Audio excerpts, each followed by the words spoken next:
Good morning students, welcome to your BEd first year class. आज की कक्षा में हम शिक्षा की अवधारणा के तहत शिक्षा व संस्कृति का संबंध पढ़ेंगे। शिक्षा और संस्कृति का संबंध का स्पष्टीकरण करते हुए बहुत विद्वानों ने अलग अलग मत दिए हैं। संस्कृति की सामग्री से ही शिक्षा का प्रत्यय रूप से निर्माण होता है और यही सामग्री शिक्षा को न केवल उनके स्वयं के उपकरण वरन उसके अस्तित्व का कारण भी प्रदान करती है। इस कथन को स्पष्ट करने के लिए संस्कृति के अभाव में शिक्षा निष्योजन, यदि किसी समाज की शिक्षा में कोई भी विशेषता मिलती है तो उसका एकमात्र कारण उस समाज की संस्कृति है। वस्तुतः प्रत्येक समाज अपनी संस्कृति के अनुरूप ही शिक्षा की व्याख्या करता है। शिक्षा अपने अस्तित्व को बनाए रखने के लिए विविध प्रकार के सहयोग प्राप्त करती है।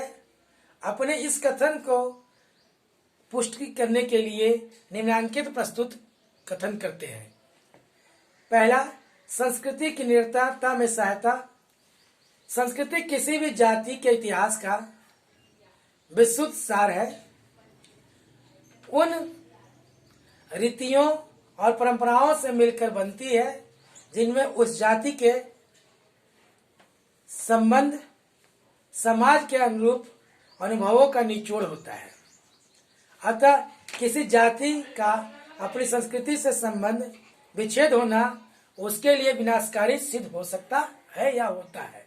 उदाहरण के लिए ऑस्ट्रेलिया और अमेरिका की आदिम जातियों का यूरोप की जातियों में से परास्त होने के बाद अपनी संस्कृति के संबंध में विच्छेद हो गया। परिणाम स्वरूप वे छिन्न भिन्न होकर नष्ट हो गए।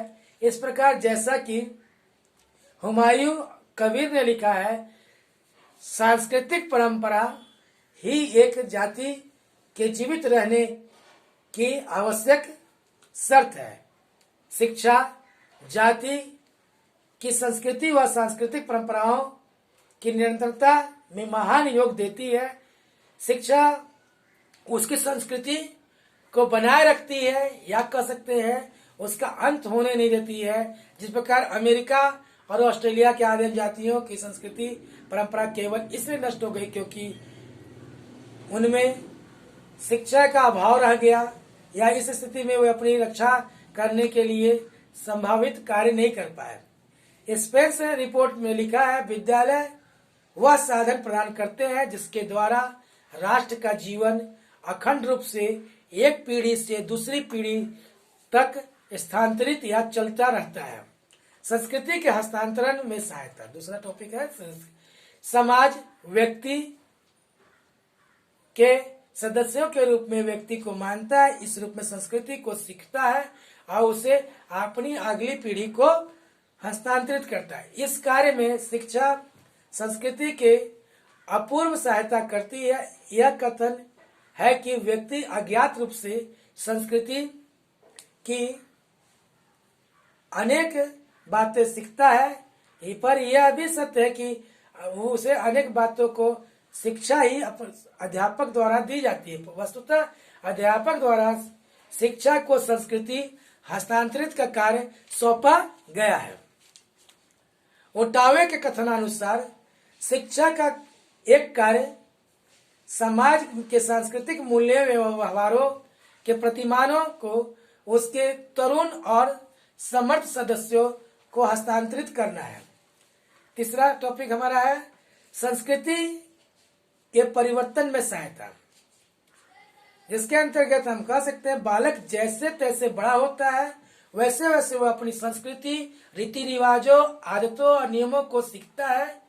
यह इस बात पर निर्भर करता है कि उसके माता पिता, परिवार के लोग, समाज के व्यक्ति और विद्यालय के अध्यापक उसे किस प्रकार सिखाते हैं या वह किस प्रकार सीखता है। फलस्वरूप उसके व्यवहार में निरंतरता परिवर्तन होता रहता है।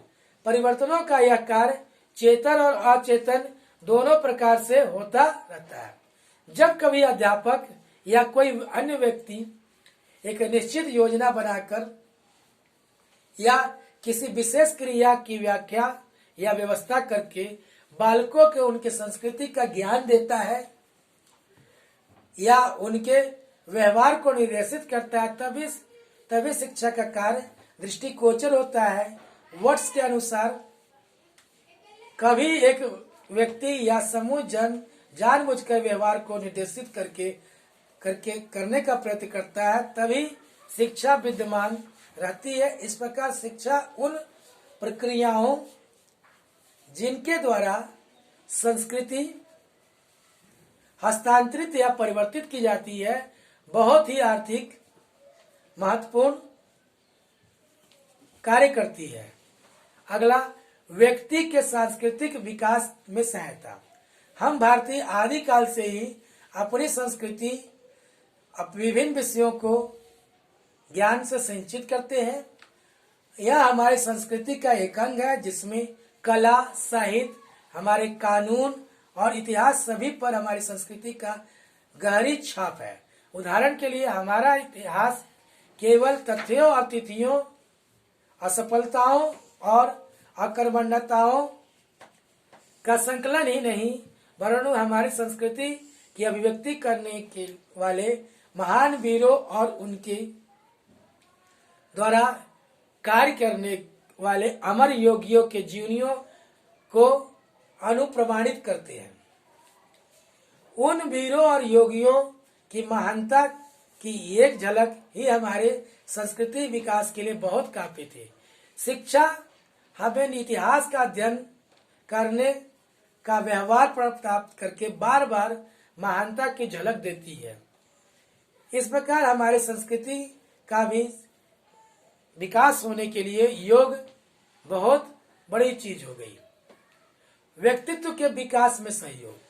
शिक्षा का एक मुख्य कार्य किसी भी बालक के व्यक्तित्व का विकास करना है, पर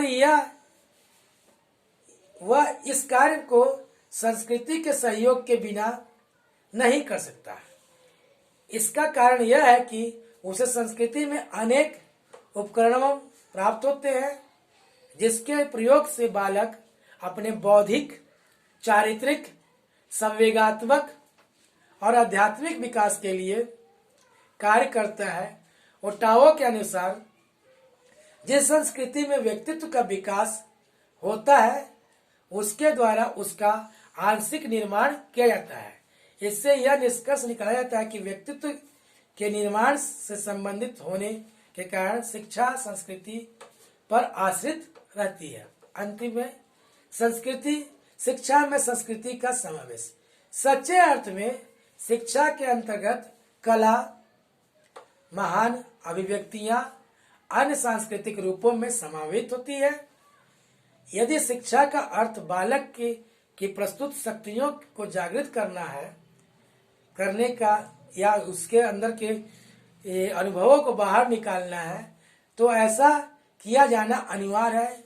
अनुभव से इस बात पर कि सत्य सिद्ध किया जाता है। हुमायूं कबीर के शब्दों में यही कारण है कि आजकल यह बात सामान्य रूप से स्वीकार की जाती है कि कला, प्रसाधन और सजावट जैसे कोई वस्तु नहीं है, वरन बालकों के शैक्षिक विकास के लिए आवश्यक तत्व है। फिर से हम रिपीट कर रहे हैं। आज का जो टॉपिक हम लोग पढ़े हैं, शिक्षा व संस्कृति का संबंध, जिसके अंतर्गत हम लोगों ने उसको कैटेगराइज किया, जिसमें हमने देखा कि किस प्रकार शिक्षा का संस्कृति से संबंध है।